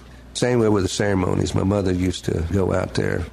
She said, no, they're doing it wrong. It's not the way it's done. So that's going to disappear, too. That's going to disappear, too. We used to have 5 ceremonial crowns. There's one now. Is there some way that the education of these young people would want to keep it alive just for heritage's sake? But then the children, they're not necessarily marrying within their nation, going outside. In 50, 60, 70 years, it's diminished. And there's nothing to fight that, apparently. Yeah, there's not, I don't think. Nobody's going back. I used to have a bunch of properties in Seminole County. I sold everything. My kids not coming back. They don't like Seminole, like being there. It's just their interests are elsewhere. I have a daughter over there. She has a master's degree in math. She works at the college, so she has a reason for being there. But other than that, just... That's sad, isn't it? No, it's not sad. No, you don't think it is? No, it's just the way life is, and it's the evolution of life. That's where life has taken us, and make the most of it. I hate to see our culture diminish, don't get me wrong. I hate to see that diminish. It is, but their life is important for what they do day to day with their friends and their life. That's no less important than what I've gone through, you know. Right. Your artistic career, you use oil, acrylic, watercolor? Everything. Everything, as well as sculpting with bronze. You were a recognized Native American artist specializing in paintings throughout the United States and beyond. The 5 Civilized Tribes Museum declared you a master artist in 1976. Let's bring you to what we all proudly look at, our state capitol dome. If Governor Frank Keating did any one major thing, it was certainly that, wasn't it? Because he headed up the campaign. I mean, that had been going on for years, and he just decided to do it. Of course, I'll have to say this, as staunch Democrat as I am, he was the best governor I ever worked with. He was a visionary. You know, he let his mouth run off sometimes more than he should, but in spite of that, he was a great friend, still is a great friend of mine. But I would tease him in front of groups, and he would pick it up later. I would say, I want to thank Governor Keating for building that $25 million pedestal for my sculpture. That sculpture is known as the Guardian. The Guardian, right. Tell us how it came about. In the original design of the state capitol, with the dome, there was intended to be a sculpture on top. In about 1914, with World War I coming about, the legislature did not appropriate the funds to complete building the Capitol. It was designed, and it had basic structural pillars in place to build it, so we didn't have to go through that. A number of administrations and individuals had tried to do the funds to get it done, and a lot of people were against it. Governor Frank Keating decided we're going to have a Capitol. He went out there and found the funds and resources. He had that ability. Then the next task was to find a sculpture that would go on top. First of all, we all submitted a portfolio of our work. There were 6 artists selected to come up with a final maquette, and I was one of those 6. I got that notice one day before I left for Europe and Japan. I had 30 days to get it done. So I'm gone 2 weeks. I'm back. I've got 2 weeks to get this done, and I'm thinking, I'll never get it done. First of all, I didn't have that image in my mind yet. But while in Paris, I went to the Louvre, and when I was in Japan, I went to see some other works, and Rodin, of all people, some of his sculpture there. But I began to look at other sculptures and see what the monumental, long-lasting sculptures were like. And they were basically simple, not complicated, at least the better ones that were well-recognized, like the Thinker, kind of like that. So I had a sense of what it ought to look like. When I got back, I've got 2 weeks and thinking, oh man. Then one day I was driving toward the Capitol, and this composition came in mind. It's nothing form, it's nothing there, just a composition. That's all I'm looking for. When it did, I reached over and grabbed an envelope that was close to me because I was driving. I got a pen. It took me less than 5 seconds to do the mark so I wouldn't forget it. What were they, the marks? It was just a design. It was a sketch. Of a warrior, and you sketched it while you were driving in your car. It took me about 5 seconds or less to do it. But all I needed was lines, so I wouldn't forget what was in my mind. That's all it was. Once I did that, I came home, I knew exactly what I wanted. But I had to have a model. You have the medical center right down the road, and you're thinking, well, you got to do something, make sure that the anatomy is right and height and perspective and all that. There was a young man who lived across the road from me. He was a high school athlete, Choctaw descent, kind of thin, muscular young man. So I used him as a model, took pictures, then came up with the clay model. Now, I did the model on my dinner table in my kitchen, because I've always worked there. You can see right in there. Mm-hmm. I'm getting ready to build me a studio back here. Actually, I had a big studio in the back of my house there. Had a large one downtown, so I could work on big stuff if I needed to there. Here, I don't have it. I'm just not getting to build my studio. So I built it on my dinner table, the Guardian. It was so interesting to work with. And I talk about this particularly, any group want to learn about it. I'm highly trained as an artist. I know the principles of art, and I've used every medium possible. I have not had one day of training in sculpting. You know what that means? It means I have no limits. If I can think it, I can do it. Because if I need help with some composition or strength at certain points, there are engineers who can do that. There are other people with different skills can help me to maneuver and do what I need to do. I just need to think it up and to do it, see? That's what I do. I have no limits. I was working on that. When I started, I have no tools. I don't even know what a tool looks like. Basically, I've done some other stuff, but just very few. I went and bought some tools and wasn't sure exactly what to do with them. My favorite tool, though, on the Guardian was a toothpick. If I thought about when I was in a restaurant, I'd pick up a couple extras to keep in my pocket just to make sure I had it when I was ready. Like the eyes. You're talking about the maquette being, well, that's the actual size of it right there. So the model you're working on is about 2 feet tall? Yeah, something like a little less than that, but about 21 inch, I think. This part I just kind of figured out by myself. I needed to have an armature. Armature is that metal that goes inside and you build around it. An armature is like a stick figure. It's just a little rod. In this case, I used a 1/4 inch rod. Then moved it around and moved arms and stuff. Well, I didn't know how to do it. I'm not a welder. So I went to see this guy. He's about 90 years old. He's stronger than I am, I guarantee you. He still works, farm and so forth, has a little welding shop. He's been there before I was born. He and his dad had a shop there, and so he knew my dad. And they were in military, not the same place at the same time. So I went to see Dempsey. I said, Demps, I need an armature. He said, what's that? And I said, well, I told him, well, and he said, well, what do you want to do? And I told him I drew it out. So we went out to his little welding shop, and he started putting it together, and we'd move around with the metal. Got it like I wanted to. And I bolted it down on a piece of wood and came home and just started putting the clay to it. So that's the arms and all. Right, and this is what I call the stick figure. Right. And then I start putting clay on it, around it. Then once the clay is done, then start working on detail. Getting to that part is easy. Because we get the clay on, that's boring. After that, when you start working on the eyes and making sure it's same distance between each other and nose, and can you imagine? I've got to have a toothpick to do the nostrils, or the eyes, or the mouth, or the hair, or the fingers. Then I needed the shield that's on it. I couldn't draw a circle in my life depending on it. So I got clay and I pressed it down real thin. I'm at home, right? I don't have no fancy tools. So I go look in my cupboard. And I look through these different cans of food I have. I found one about this size. It's got a little lip on it, and I just pressed it down and cut it. So I got me a circle. I got 2 little markers inside, some designs.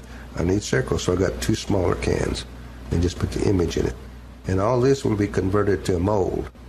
And one of the interesting things is for the feathers, I need an armature for those little feathers. How am I going to do that? Oh, I use a paper clip. Pull that one side out like that. It's just like a little video armature. So I started putting clay around it and poking down his head in different places. That's basically how I created the Guardian. Once I decide what I want, I'm fast. Then when I took it for the final competition, they said you need to erase your name off of it, which I did, 35 others. So all the names were off, and it was selected by, I think, 2 different committees as the one they wanted. And, of course, I was pleased with it.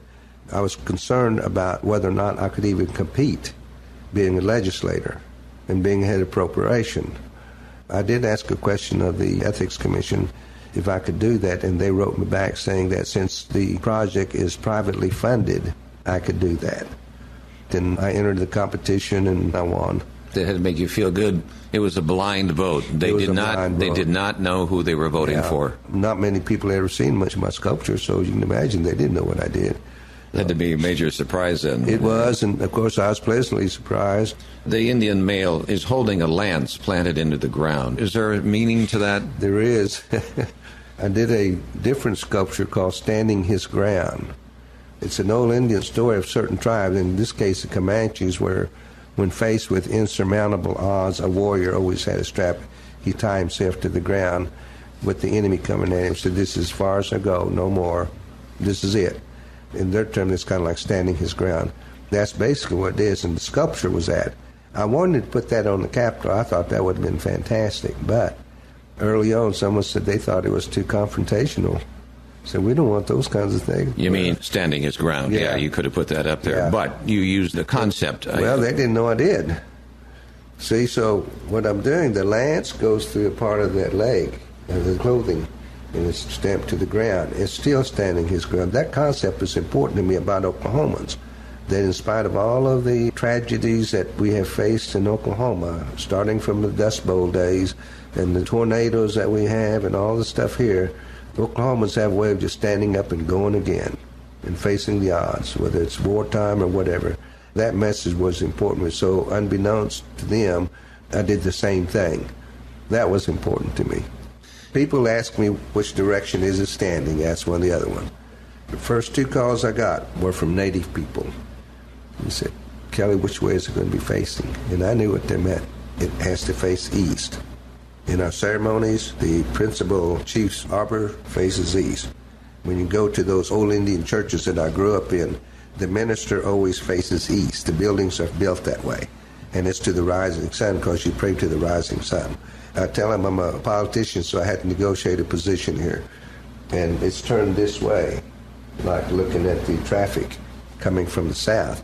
But the main reason for that is because I didn't want to figure stiff. You need to get a little motion. And that's how that motion came about. His body faces the south. But yeah, his feet are facing east. The top of his body is facing south. And then the dress that he wore? That was interesting because we have 39 federally recognized tribes. We have more than that in terms of tribal people who live in Oklahoma. So the other thing the committee wanted, they wanted a generic Indian. I'm thinking, what the hell's a generic Indian? But I think their concept was right in the sense that they didn't want to offend anybody. So what I did was to choose a time and period when there were no particular tribes that were identified as such, and thought about the tribal dress of your ancestors. Every civilization on this planet came through a tribal. Yep. Mine were the Vikings. Yeah. And even before the Vikings, with all the regalia and clothing, there was something else. Mm-hmm. I mean, there was time before then. Mm-hmm. So I picked out a place, and everybody wore leggings to protect themselves from damage, and moccasins, usually some simple form of moccasins. I don't know why they wore those breechcloths. So many different people through history wore breechcloths. The other one was they didn't start out with bows, they started out with lances. That's how the lance appeared. Then with his jewelry, it's the same thing I found when I was small. I would find them by the banks of the river, those beads. There's actually bones of fish. And get it cleaned off and string them up. And the same thing, there were little shells everywhere, you know. Get those shells, clean them out, and that's what they did, and I made earrings with them. So it's really taken from a time and period before the evolution of tribes as we know it. Then there's a circle on it that I talked about, that's on the shield. But there are 4 feathers hanging down. For some of the Indian people, I think most of the tribes, the number 4 is important to us, sacred. So when we prepare medicine and take medicine, we do it in fours. Everything we do is in fours. I won't go in detail, but when I cleanse an eagle feather, I do it 4 times. Sing the song, put it over smoke 4 times. So everything is done in fours. So that's what the feathers are down over there. It's pretty symbolic, but I try to keep it pretty simple, too. So that became representative of all Native Americans. It does. Now, let me tell you the final story on it. In the mid-'70s, I was in Italy, and I saw the statue of David. As I was leaving, it said 14 and a half feet. At that time, I don't know how old I was, 30-ish, I saw this sign that said 14 and a half feet tall. And I decided right then and there, mid-'70s, one day, I'm going to make one bigger than that. Now, in my mind, I thought to myself, I don't do this all the time, so I will never be as good as Michelangelo. I could live to be 30 more years and not be that good. But I'm going to make one bigger. Well, the original sculpture on the original Capitol design was 14 feet. Well, you know I'm not going to let that happen.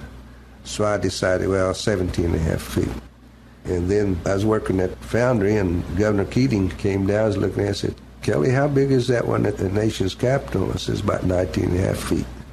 He said, well, can we make this one bigger? And I told him, you bet you. So I just shot that thing up 22 feet. That's why it's 22 feet. But it's the right size. Yep. It's just the right size. Not too small and can't be much bigger. You've looked up that through wind and storm and snow. Would you like to go up there and see how he's weathering?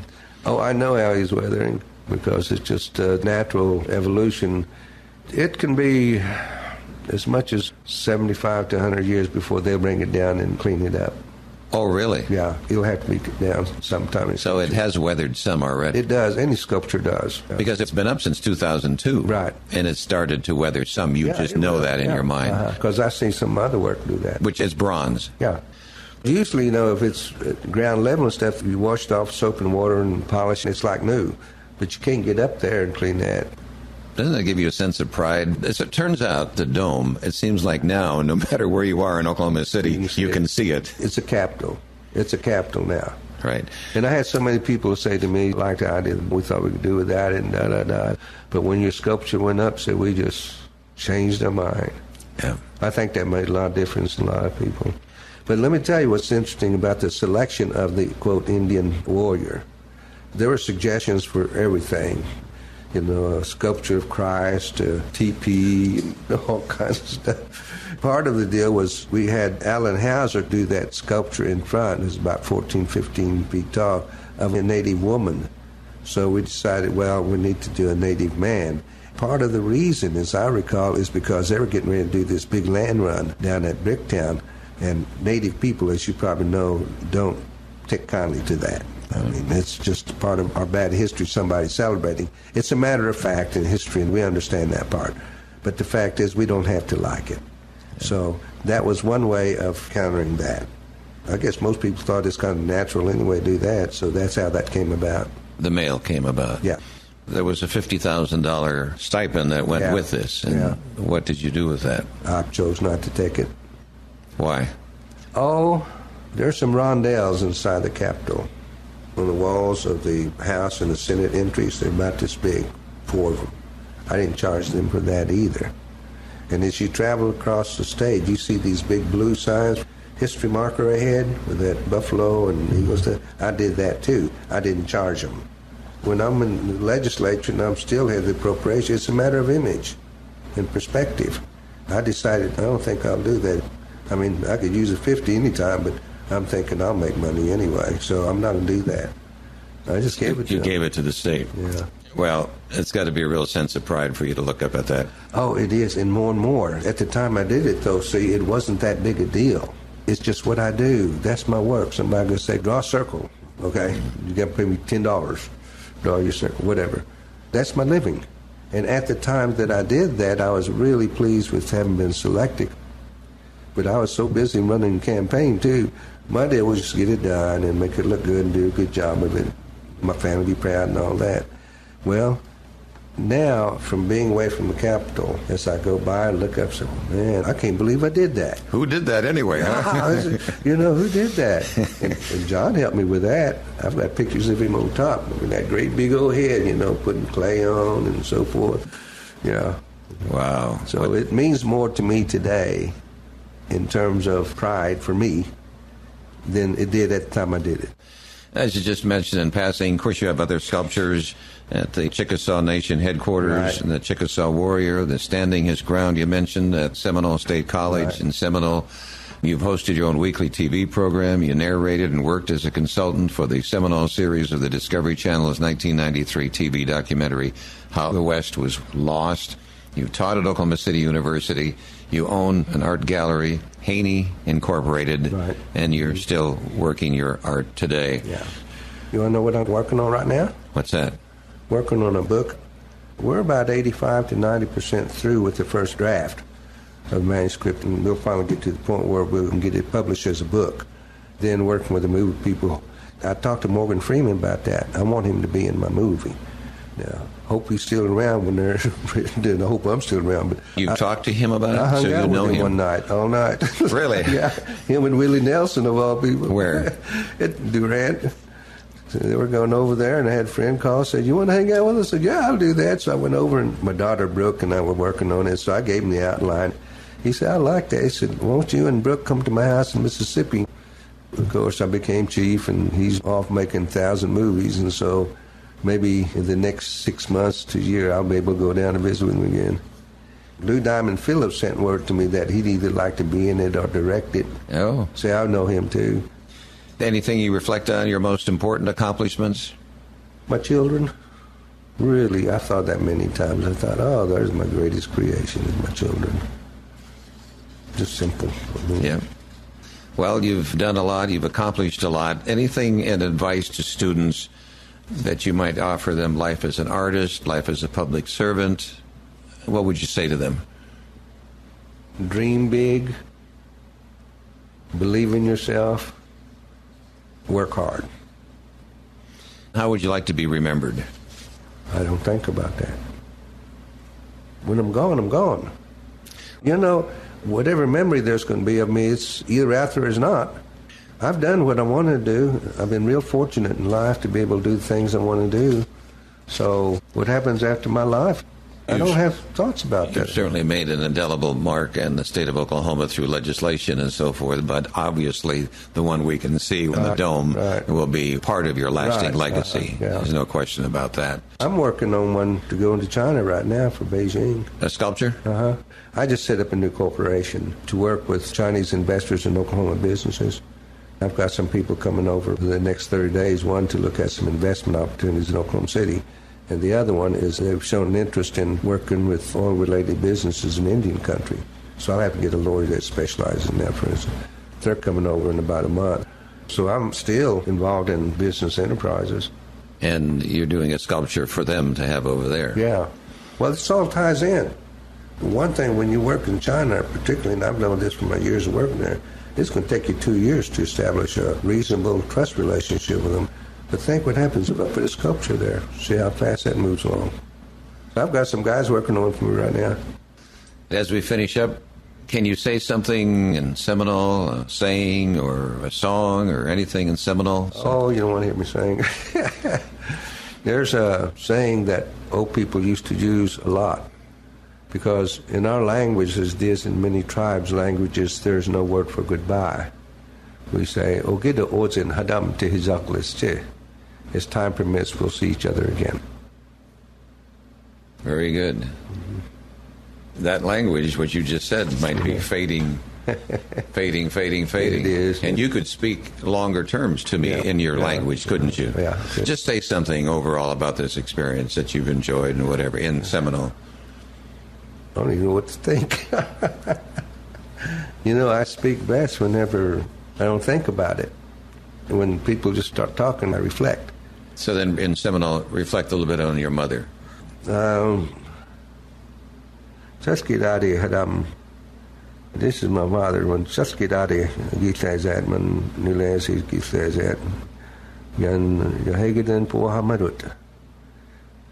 Sihoto sakati, Tinaho sakati, Momes komit awatskin, O haliakatis halin. What that means is that as I reflect on my father, who's deceased, I remember him singing this song. The song itself is basically saying, no matter what happens, no matter how tired you are, never give up. Perfect. That's very great. Thank you, Kelly, for this experience. I appreciate it very much. And now students will hear this forever and ever on this website. Thank you so much. Well, you're doing a good thing, too, John. Thank you.